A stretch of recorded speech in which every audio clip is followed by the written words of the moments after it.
नमस्कार जी, good morning everyone. 9:30 बज गए हैं सुबह के और मॉर्निंग बुलेटिन लेकर मैं हाजिर हूँ। आज हमने थोड़ा मॉर्निंग बुलेटिन सुबह सुबह शुरू कर दिया। 10 बजे की बजाय 9:30 कर दिया। कुछ लोगों की डिमांड थी कि इसको थोड़ा आगे पीछे करते रहा कीजिएगा, तो हमने कहा कि एक टाइम तो नहीं हो सकता, लेकिन चलिए आज 9:30 करके देख लेते हैं, कोई दिक्कत नहीं है। तो 9:30 बज गए जी और देश दुनिया की तमाम खबरें लेकर मैं आपके समक्ष हाजिर हूँ। आज जल्दी से जल्दी आप जुड़ जाइए, क्योंकि आज एक मुबारक दिन है, उसकी भी चर्चा करेंगे। कई चर्चाएं हमारे पास है। आज से देश भर में जो कोविड वैक्सीन का ड्राई रन हो रहा है, कल ही जो है वैक्सीन को एक मान्यता दी थी, कोविशील्ड को, जो सीरम इंस्टीट्यूट ऑफ इंडिया की वैक्सीन है। और आज से जो है ड्राई रन शुरू हो रहा है। इस ड्राई रन में क्या क्या होगा उसकी चर्चा करेंगे। हिमाचल में कहाँ ड्राई रन है, कितने लोगों का जो नाम अब तक फाइनलाइज हो चुका है वैक्सीन के लिए, आपका नंबर कब आएगा, ये सारी चर्चाएँ करेंगे। नड्डा का संक्रमण जो है वो उसके क्या हुआ, अमरिंदर सिंह को जान का जोखिम है, वो क्यों है, निजी कॉलेजों के प्रिंसिपल भी नपेंगे। दो जो यूनिवर्सिटीज़ हैं प्राइवेट, उनके वाइस चांसलर को जो है पद छोड़ने के लिए कह दिया गया है। लेकिन अभी जो है अगली बारी जो है प्राइवेट यूनिवर्सिटीज़ के बाद अब प्राइवेट कॉलेजेस के उन लोगों की है जो पढ़े लिखे तो कम हैं, लेकिन पैसे के दम पर उन्होंने कॉलेज खोले हैं और उनके प्रिंसिपल बन बैठे हैं। तो ऐसे लोगों को जो है अब नापा जाएगा, क्योंकि जो शिक्षा निजी शिक्षण संस्थान नियामक आयोग है, उसके जो नए अध्यक्ष हैं जनरल साहब, वो सख्त हैं इस पूरे मामले में। तो उन्होंने जो है अब पूरी जो है मेजर जनरल अतुल कौशिक, उन्होंने जो है पूरी मशकें कस दी हैं। तो तमाम लोगों का नंबर जो है इस तरह के लगने वाला है, जो पढ़े तो कम है लेकिन प्रिंसिपल बन गए सिर्फ इसलिए क्योंकि कॉलेज मैनेजमेंट जो है उनकी है। तो ऐसे लोगों का भी नंबर लगेगा। और कितने अब तक 33,000 प्रधान जो है सामने आ चुके हैं और कितने और आएंगे, ये आज फैसला हो जाएगा। आज नामांकन का आखिरी दिन है पंचायत के चुनाव के लिए और तमाम चर्चा करेंगे। जल्दी से जल्दी आप जुड़ जाइए। बहुत से लोग हमारे साथ जुड़ भी जुड़े। दिवाकर दत्त जी, निर्दोष कुमारी जी, बहुत बहुत शुक्रिया आप लोगों का इस जुड़ाव के लिए। और भी बहुत से लोग हमारे साथ जुड़ गए। दलजीत सिंह जसवाल, नरेंद्र कुमारी, सतेंद्र कुमार, संजीव ठाकुर, पूनम शर्मा, उमेश कौशल, तमाम लोग जुड़ गए हैं। और कमला ठाकुर हमारे साथ जुड़ गई हैं, संजीव ठाकुर जुड़ गए जी।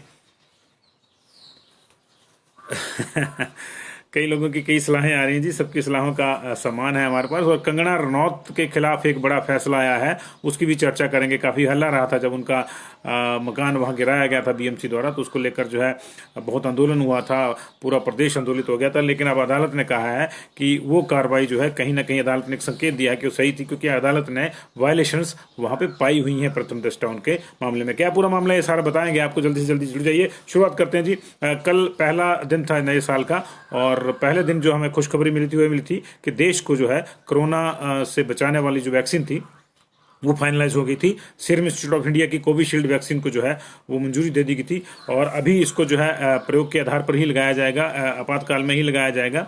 लेकिन ऐसा भी कहा गया है कि इसकी जो है 500 रुपये की एक डोज है, 2 डोज लगेंगी इस वैक्सीन की। अभी सरकार ही लगा रही है, अभी बाकी चीज़ें फाइनलाइज होनी है। ड्रग कंट्रोलर ऑफ इंडिया की भी आज उसको आधिकारिक मंजूरी मिल जाएगी। लेकिन इसी बीच जो है आज पूरे देश में जो है ड्राई रन कोरोना वैक्सीन का हो रहा है जी। और 116 जिलों में हो रहा है, 719 जिलों में से 116 जिलों में ही ड्राई रन हो रहा है।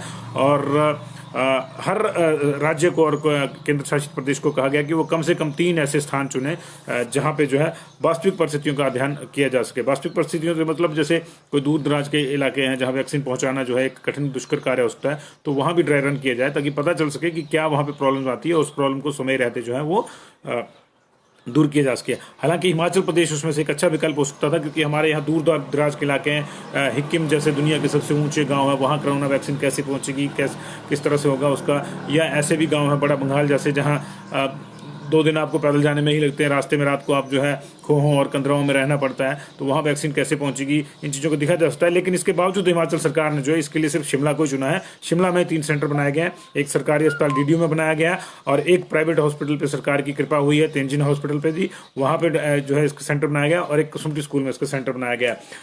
निकटवर्ती जो वैक्सीनेशन सेंटर है वहां से वैक्सीनेशन बूथ तक कैसे वैक्सीन जाएगी, कैसे लगाई जाएगी, ये एक बार फिर से जो इस ड्राई रन में जो है सबको बताया जाएगा। हालांकि इससे पहले भी एक ड्राई रन हो चुका है 4 राज्यों में, ये आंध्र प्रदेश, गुजरात, असम और पंजाब में। यहाँ के 2-2 जिलों में जो है 2-2 जगहों पे ये ड्राई रन हो चुका था। ये 28 और 29 दिसंबर को 2 दिन का ड्राई रन था। अब ये पूरे बड़े पैमाने पर जो है पूरे देश में ड्राई रन हो रहा है। हिमाचल प्रदेश में 386 सेंटर बनाए गए हैं ओवरऑल, ड्राई रन की बात नहीं कर रहा हूं, ओवरऑल वैक्सीनेशन सेंटर जो है 386 बनाए गए हैं। 3700 वैक्सीनेटर जो है वो चयनित किए जा चुके हैं और पहली खेप के लिए 80,000 लोग जो हैं वो फाइनलाइज किए जा चुके हैं। तो ये जो है वैक्सीन का मामला है और कोरोना का मामला है। उधर राष्ट्रीय अध्यक्ष बीजेपी के जो हमारे यहाँ के नेता हैं बिलासपुर से, जगत प्रकाश नड्डा जी, वो और उनका परिवार जो है कोविड संक्रमण से मुक्त हो गया है और ये एक अच्छी खबर है। लेकिन दूसरी ओर पंजाब के जो मुख्यमंत्री हैं अमरिंदर सिंह, उनके सामने जान का जोखिम आ गया है। कोरोना की वजह से नहीं आया है, लेकिन किसान आंदोलन और बाकी आंदोलनों के बीच में जो है उनके खिलाफ सड़कों पर ये पोस्टर लगे हुए पाएंगे कि अगर कोई अमरिंदर सिंह की हत्या कर देता है तो उसको $10 लाख का जो है वो इनाम दिया जाएगा। तो ये किसने लगाया किसने नहीं ये पता नहीं चला, इसके खिलाफ जो है कार्रवाई हो रही है। लेकिन अमरिंदर के लिए जो है ये एक तरह से जो है ये बड़ा जो है मामला इस तरह से सामने आ रहा है और माना जा रहा है कि मिसक्रेंट्स जो है इसमें प्रभावी हो सकते हैं। एक और जो राष्ट्रीय व्यापी खबर है वो ये है कि जिसका हमारे भारतवर्षियों पर असर पड़ेगा कि ट्रंप ने जो है कुर्सी छोड़ने से पहले H1B1 वीजा वाले जो है प्रतिबंध उनको 31 मार्च तक बढ़ा दिया। यानी हमारे जो भारतीय लोग वहां जाना चाहते हैं अमेरिका में, उनके लिए दिक्कतें अभी जारी रहेंगी। ये कोरोना को आड़ में लेकर जो है ये फैसला लिया गया है। नववर्ष पर पूरी दुनिया में जो है 3 लाख माफ कीजिएगा 3,71,000 बच्चे पैदा हुए हैं नववर्ष पे जी, और इसमें से इंडिया में भी 60,000 बच्चे पैदा हुए हैं। हिमाचल प्रदेश में 411 बच्चे पैदा हुए हैं। इनकी चर्चा इसलिए जरूरी है कि ये कोरोना के संक्रमण के बीच में जो न्यू ईयर आया उसमें जो बच्चे ये पैदा हुए हैं। और यूनिसेफ ने ये आंकड़े जारी करते हुए कहा है कि इन बच्चों की जो लाइफ स्पैन है, नॉर्मल लाइफ स्पैन जो है वो 80.6 ईयर्स है। 80 साल 6 महीने की ये आयु इनकी होगी अगर इनको कोई बीच में कोई बड़ा भयंकर रोग नहीं लगा तो ईश्वर करे कि ना ही लगे जी और इनकी दीर्घायु स्वस्थ हो। तो 3,70,000 बच्चे पूरी दुनिया में पैदा हुए हैं, उसमें से 60,000 बच्चे जो हैं इंडिया में पैदा हुए हैं और उसमें से 411 बच्चे जो हैं पहले दिन नए साल के जो हैं वो हिमाचल प्रदेश में पैदा हुए हैं। तो ये देश दुनिया की खबरें थी जी। अभी स्पोर्ट्स की खबरों पे आएंगे लौट के, लेकिन अभी हिमाचल प्रदेश की खबरें कर लेते हैं जी। हिमाचल प्रदेश में 2 और जो प्राइवेट यूनिवर्सिटीज के कुलपति हैं, MMU के और अरनी विश्वविद्यालय के कुलपति, उनको पद छोड़ने के लिए कह दिया गया। आपको याद होगा कि शिक्षा नियामक आयोग जो है, रेगुलेटरी कमीशन जो है, उसने एक जांच शुरू करी थी कि क्या निजी विश्वविद्यालयों के कुलपति जो हैं शैक्षणिक रूप से ये योग्यता रखते भी हैं कि वो वाइस चांसलर या प्रो वाइस चांसलर हों या नहीं हो। तो उनकी शिक्षा की जब डिग्रियां जब जांची गई तो 10 में से 6 जो है पद छोड़ने के लिए कह दिया गया। लेकिन 2 ने सीधे रूप में जो है पद छोड़ दिया था, लेकिन 10 को कहा गया था। तो 2 ने जो है 3 ने इस्तीफा दे दिया था और 7 ने जो है दोबारा जांच मांगी थी कि हमारी डिग्रियां सही हैं और उसको जांचा जाए दोबारा। लेकिन जांच में भी वो जो है अयोग्य पाए गए और उनको पद छोड़ने के लिए कह दिया गया था। अब 2 और नए वाइस चांसलर पर गाज गिरी है जी रेगुलेटरी कमीशन की। MMU और अरनी यूनिवर्सिटी के जो वाइस चांसलर हैं उनको भी योग्य नहीं पाया गया है वाइस चांसलर होने के। ऐसा नहीं है कि वो योग्य नहीं है, लेकिन वो वाइस चांसलर होने के लिए जो अर्हताएं हैं, जो योग्यताएं हैं, उनको पूरा नहीं करते, ऐसा रेगुलेटरी कमीशन का मानना है और उसके चलते उनको पद छोड़ने के लिए कहा गया है। इन्होंने जो है निर्देश जो है ईमेल से भेज दिए गए इनको। और यही नहीं, अब जो प्राइवेट कॉलेजेस हैं उनके ऐसे प्रिंसिपल भी नपेंगे जिनकी शैक्षणिक योग्यता जो है वो सही नहीं है, लेकिन क्योंकि कॉलेज उनका है तो वो अपने दम पे जो उसके चलते, कॉलेज का मालिक होने के चलते जो है उसके प्रिंसिपल बने बैठे हैं। तो ऐसे लोगों को भी जो है अब हटाया जाएगा, क्योंकि शिक्षा की गुणवत्ता के साथ जो है जो रेगुलेटरी कमीशन है वो किसी भी स्तर से जो है समझौता करने के पक्ष में नहीं है। जो कमीशन है उसके रेगुलेटरी कमीशन के अध्यक्ष major general retired Atul Kaushik ने कहा है कि ये कार्रवाई जो है शिक्षा की गुणवत्ता को स्थापित करने के लिए की जा रही है। तो अब प्राइवेट कॉलेजों के लिए जो एक कमेटी बनाई गई है उसमें प्रोफेसर आलूवाली और प्रो वाइस चांसलर जो HP यूनिवर्सिटी के थे मिस्टर NK शारदा वो मेंबर हैं और आज से उन्होंने जांच शुरू कर दिया। तमाम रिकॉर्ड उन्होंने अपने कब्जे में भी ले लिया और कॉलेजेस के जो निजी कॉलेजेस हैं उनको भी कहा गया है कि वो अपना रिकॉर्ड जो है वो लेकर आए। तो दोनों के रिकॉर्ड मिलाए जाएंगे और ये देखा जाएगा कि जहां पर अपात्र लोग जो हैं इस तरह से निजी कॉलेजेस के प्रिंसिपल बने हैं तो उनको चलता कर दिया जाएगा। तो ये एक बड़ी खबर है जी। बहुत से प्राइवेट कॉलेजेस हैं हमारे पास, चाहे वो B.Ed के हैं चाहे नॉर्मल एजुकेशन के हैं, तमाम जो लोग हैं उनके ऊपर जो है अब नजर है। और अच्छी बात है, शिक्षा के मामले में कोई जो समझौता है वो नहीं होना चाहिए। और हिमाचल प्रदेश की अगर बात करें तो आज से मौसम फिर बिगड़ रहा है और 7 जनवरी तक ये मौसम बिगड़ेगा। कहीं बारिश कहीं बर्फबारी का दौर चलता रहेगा। आप देख रहे होंगे कि मैंने भी आज से लोहिया और अपनी टोपी निकाल ली है। तो आप भी अपना ख्याल रखें, क्योंकि संक्रमण के इस दौर में अभी ठंड से बचना बहुत ज़रूरी है। तो आप अपने आप को जो है बचा के रखें। और कैबिनेट की बैठक जो है अगले जो संक्रमण को लेकर जो पूरी जो चीज़ें लेनी है, जो एहतियात बरतनी है, उसको लेकर 5 तारीख को कैबिनेट की बैठक बुलाएगी। उसमें ये जांचा जाएगा, ये तय किया जाएगा कि अभी जो है हमको समारोहों में जो एक बाइंडिंग रखी है हमने 50 लोगों की, उसको बढ़ाना है या नहीं बढ़ाना है, नाइट कर्फ्यू को बढ़ाना है या नहीं बढ़ाना है। आज से हालांकि जो आज लास्ट दिन है 5 डे वीक का, जो वर्क फ्रॉम होम है, आज लास्ट सैटरडे है। आज के बाद जो है अब वर्क फ्रॉम होम नहीं होगा सरकारी कार्यालयों में और सभी 6 दिन जाना पड़ेगा। लेकिन बाकी जो बंदिशें हैं उनके ऊपर फैसला जो है 5 तारीख की कैबिनेट की बैठक में हो सकता है। और स्कूल शिक्षा बोर्ड ने जो है, एक बार फिर से मैं बता दूं, हालांकि इस खबर को हम कल भी बता चुके हैं, अपनी जो शेड्यूल है वो टेंटेटिव शेड्यूल जारी कर दिया है। डेट शीट जो व्यापक रूप से वो अभी बनाई जा रही है, वो जल्दी आएगी। 4 मई से जो है स्कूल शिक्षा बोर्ड जो है बोर्ड की परीक्षाएं लेगा और इससे पहले जो है 10 अप्रैल से शुरू होकर जो है अप्रैल के बीच में जो है वो हमारी जो नॉन बोर्ड की जो है परीक्षा है वो निपट जाएंगी। तो इसके लिए भी कर दिया। अब बात प्रधानों की कर लेते हैं जी, वो भी बहुत ज़रूरी है।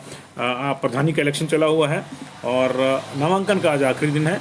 उसके बाद छटनी होनी है, 6 जनवरी तक ये छटनी हो जाएगी और कौन मैदान में बचा रहेगा कौन नहीं, ये तो 6 के बाद ही पता चलेगा। लेकिन फिलहाल जो है रिकॉर्ड संख्या में जो अब तक जो है नामांकन भरे जा चुके हैं और वार्ड मेंबर के लिए जो है 16,958 सैंपल जो नामांकन है वो सामने आए हैं। उप प्रधान के लिए 7272 नामांकन अब तक हो चुके हैं 2 दिन के भीतर। प्रधान के लिए 7166 और बीडीसी के लिए 1567 और जिला परिषद के लिए 384 जो है वो नामांकन हो चुके हैं जी। तो ये मोटा मोटा एक आंकड़ा था। अगर जिला बार अगर बात करें तो कुल 3615 प्रधान है जी और 21,000 से ज़्यादा वार्ड पंच चुने जाने हैं। और बिलासपुर में जो है जिला परिषद के 18, बीडीसी के 37, प्रधान के 462, उप प्रधान के 493 और वार्ड मेंबर के 1104 नामांकन आए हैं। चंबा में जिला परिषद के 42, बीडीसी के 110, प्रधान के 431, उप प्रधान के 397 और वार्ड मेंबर के 1150 सैंपल आए हैं। माफ कीजिएगा, सैंपल ही जवान जो है उधर चली जाती है। तो ये नामांकन आए हैं जितने। चंबा में 42 जिला परिषद के, बीडीसी के 110 हो गया जी। हमीरपुर में जिला परिषद के 10, बीडीसी के 141, प्रधान के 689, उप प्रधान के 708 और 1712 जो है वार्ड मेंबर के नामांकन आए हैं। कांगड़ा में 119 जिला परिषद, 309 बीडीसी, 1741 प्रधान, 1883 उप प्रधान और 4601 जो वार्ड मेंबर के नामांकन आए हैं। किन्नौर में 5 जिला परिषद के, 20 बीडीसी के, 57 प्रधान के, 51 उप प्रधान के और 135 वार्ड मेंबर के नामांकन अब तक जो है वो प्राप्त हो चुके हैं। कुल्लू में 22 जिला परिषद के, 148 बीडीसी के, 587 प्रधान के, 569 उप प्रधान के, 1452 वार्ड पंच के। लाहौल स्पीति में जो है जिला परिषद और बीडीसी के लिए अभी कोई नामांकन नहीं। प्रधान के लिए 8, उप प्रधान के लिए 2 और वार्ड मेंबर के लिए 16 नामांकन सामने आए हैं। मंडी से 43 जिला परिषद के लिए, 295 बीडीसी के लिए, 1001 प्रधान के लिए, 1149 उप प्रधान के लिए और 2906 जो वार्ड मेंबर के लिए नामांकन दर्ज हुए हैं अब तक जी दाखिल हुए हैं। शिमला में 55 जिला परिषद, 207 बीडीसी, 690 प्रधान, 689 उप प्रधान, यानी उप प्रधान के लिए एक कम है, 1239 जो वार्ड मेंबर के लिए नामांकन दाखिल हुए। सिरमौर में 32 नामांकन जिला परिषद के लिए दाखिल हुए, 127 बीडीसी के लिए, 722 प्रधान के लिए, 549 उप प्रधान के लिए, 1126 वार्ड मेंबर के। इसी तरह सोलन में 22 लोग जो हैं जिला परिषद के लिए अब तक नामांकन भर चुके हैं। बीडीसी के 64, 551 प्रधान के लिए, 52 सिर्फ उप प्रधान के लिए। देखिए 52 सिर्फ उप प्रधान के लिए, लगता है आज ही होगा जो भी मारामारी होगी। और 946 जो है वार्ड मेंबर के लिए नामांकन दाखिल हो चुके हैं। ऊना में 16 जिला परिषद के लिए, 109 बीडीसी के लिए, 227 जो है प्रधान पद के लिए, 259 उप प्रधान के लिए, 571 जो है वो वार्ड मेंबर के लिए नामांकन दाखिल है। कुल मिला के 384 लोगों ने अब तक नामांकन पत्र भरा है जी जिला परिषद के लिए। 1567 ने बीडी के लिए, 7166 ने प्रधान के लिए, 7272 ने उप प्रधान के लिए, 16958 ने वार्ड पंच के लिए जो है वो अपना नामांकन भरा है। और एक बड़ा दिलचस्प वाक्य आपके साथ अगर मैं शेयर नहीं करूंगा तो मजा नहीं आएगा, आपका दिन बन जाएगा उसको सुन के। एक जनाब ने जोशी के पास जाके जो है अपने ग्रह दिखवाए। मंडी का मामला है जी और मुख्यमंत्री के जिले का मामला है। तो मुख्यमंत्री के जिले में तो वैसे भी हर कोई मुख्यमंत्री होता है, तो उन्होंने जो है चुनाव लड़ने की इच्छा जाहिर करी। तो जोशी के पास गए, जोशी ने कहा कि जो मर्जी हो जाए जीतेंगे आप ही। अगर विरोधी के पक्ष में मुख्यमंत्री भी आ जाए, प्रधानमंत्री भी आ जाए, तो जीतेंगे आप ही। और जोशी पर उनको इतना विश्वास था कि उन्होंने ताल ठोक दी। 25,000 रुपये का अब तक वो खर्चा जो था वो कर भी चुके हैं प्रचार पे, लेकिन जब नामांकन भरने गए तो वोटर लिस्ट में नाम नहीं था। तो बड़ी बुरी हुई जी, वोटर लिस्ट में नाम नहीं था तो लौट के बुद्धू घर को आए वाली स्थिति होगी जी वहाँ पे। कहावत है ये, वैसे नहीं मैं कह रहा हूँ, लेकिन ये ठीक है, ये बुद्धिमत्ता वाला मामला भी नहीं है कि आपने पहले ही जांचा नहीं कि आपका नाम है उसमें, लिस्ट में नहीं है, तो जो है उनका नाम वोटर लिस्ट से गायब था। तो जोशी का जो भविष्यवाणी थी वो भी जो है वैसे की वैसी रहेगी। उनका खर्चा भी हो गया, 2-3 दिन से उन्होंने प्रचार भी छेड़ दिया था जोशी के कहने पर, क्योंकि उनको जोशी पे बहुत ज़्यादा भरोसा था। लेकिन जो एक मुख्य योग्यता थी कि आपका वोटर लिस्ट में नाम होना चाहिए, वो गायब था। और वोटर लिस्ट में नाम गायब होने के कारण जो है अब बेचारे मायूस हैं। तो ऐसी कई चर्चाएं आ रही हैं, कहीं पे चाचा भतीजा, कहीं पे पति पत्नी एक दूसरे के मुकाबले हैं। नामांकन वापसी के बाद ही तय होगा कि क्या रणनीतियाँ थी, क्या नीतियाँ थी। तो बहुत बहुत शुक्रिया जी आपका जी। और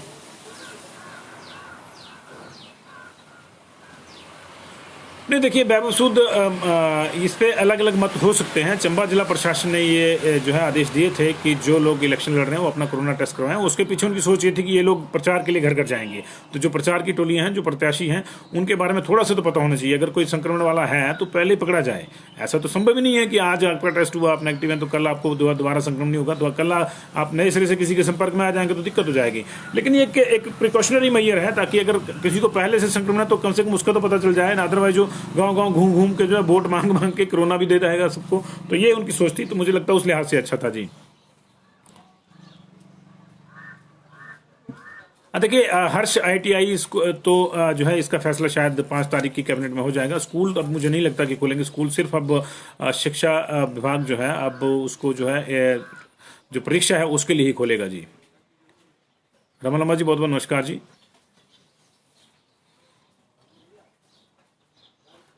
बहुत बहुत शुक्रिया जी आपका इस जुड़ाव के लिए। इसको शेयर कर दीजिएगा जी। और एक खबर जो है वो और छूट गई जी, जिसका आपको इंतजार था। हिमाचल की बेटी जी, जिसको लेकर हिमाचल की बेटी ट्रेंड कर गया था, कंगना रनौत। कंगना रनौत के मुंबई में जो फ्लैट तोड़ा गया था उसको लेकर काफ़ी चर्चा हुई थी, देश भर में आंदोलन छिड़े थे और एक तरह से बड़ा सियासी माहौल जो है गर्मा गर्म हो गया था। लेकिन अभी ये जो है प्रथम दृष्टया अदालत ने पाया है कि कंगना रनौत ने वायलेशन की थी। जी हाँ, अभिनेत्री कंगना रनौत के फ्लैटों के अनधिकृत निर्माण कार्य को गिराने के मुंबई नगर के रोकने की उनकी याचिका को खारिज करते हुए मुंबई की एक दीवानी अदालत ने टिप्पणी करी है कि कंगना रनौत ने अपने 3 फ्लैटों को मिलाते हुए स्वीकृत योजना का उल्लंघन किया है। यानी उनका कहना है कि ये 16वीं मंजिल पे जो है उन्होंने 3 फ्लैट लिए होंगे और बाद में उनको 3 को जो है इकट्ठा कर दिया, इंटरकनेक्टेड कर दिया या आउटसाइड से भी कनेक्ट कर दिया। तो उसमें जो है ये वायलेशन हुई है कि आप ऐसा नहीं कर सकते। और उन्होंने कुछ निर्माण इस तरह से किया होगा कि ताकि लगे कि ओवरऑल गेट एक ही हो और 3 फ्लैट जो है इकट्ठे उन्होंने कर लिए। तो ये जो है वायलेशन पाई है। तो अभी वो उतनी सीवियर है कि नहीं है कि उनका घर तोड़ दिया जाए, उनका ऑफिस तोड़ दिया जाए, ये देखना होगा। लेकिन प्रथम दृष्टया जो है अदालत ने ये पाया है। तो अभी इससे थोड़ी कंगना रनौत की जो मुश्किलें हैं वो बढ़ सकती हैं जी। बहुत बहुत शुक्रिया।